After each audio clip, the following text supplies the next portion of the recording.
Bonjour, dans cette vidéo nous allons vous parler du réseau social dans le terme sociologique. Aujourd'hui, quand on parle de réseau social, nous pensons directement à Facebook, Instagram, Snapchat ou bien Twitter. Mais alors qu'est-ce qu'un réseau social sociologiquement parlant? Dans un premier temps, nous allons donner une définition de ce terme, puis un exemple à travers un schéma pour vous présenter les différents liens et les différents groupes dans un réseau social. On finira par une définition de la socialisation en mettant en commun avec le réseau social. De nos jours, tout le monde utilise les réseaux sociaux comme Facebook, Twitter, Instagram, Snapchat ou plein d'autres. Et on leur associe donc le terme de réseau social. Mais ce terme en sociologie est différent. Il signifie un agencement de liens entre des individus et ou des organisations constituant un groupement qui a un sens, comme la famille, des collègues, un groupe d'amis ou une communauté. Un réseau social s'étudie grâce à une enquête sociologique dans laquelle on interroge des personnes sur des contextes de vie traversés, donc les personnes qu'ils ont rencontrées, fréquentées ou qu'ils se connaissent. Et donc cela permet d'analyser l'intensité des liens, s'ils sont directs ou indirects, si c'est des liens formels ou informels. Dans ce schéma, il y a différents types de groupes. En effet, un réseau social se construit avec plusieurs groupes, car dans chaque groupe, l'individu ne joue pas le même rôle.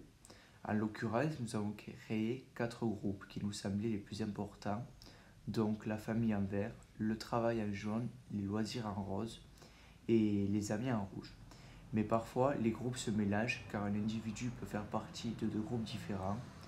Par exemple, notre frère peut être dans le même groupe de loisirs que nous, donc il se trouve simultanément dans le groupe de la famille et du loisir.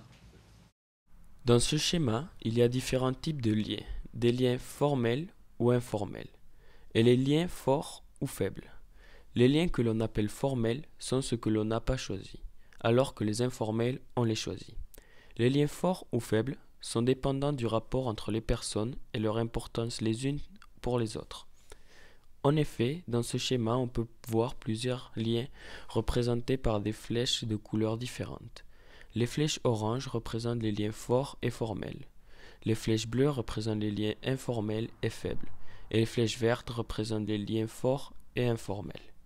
La socialisation est un processus d'apprentissage qui permet à un individu, en général pendant l'enfance et l'adolescence, de s'adapter et de s'intégrer à son environnement social et de vivre en groupe. Le réseau social d'un individu conditionne sa socialisation et donc les rapports et les liens qu'il entretient avec les différents groupes ne sont pas les mêmes. Ils varient en fonction des groupes. En effet, il n'agira pas de la même manière s'il est avec ses amis proches qu'avec ses collègues de travail ou sa famille. Par conséquent, il est intéressant d'étudier le réseau social de chacun pour savoir d'où il vient. De plus, le réseau social permet de comprendre des fois pourquoi une personne aime telle ou telle chose.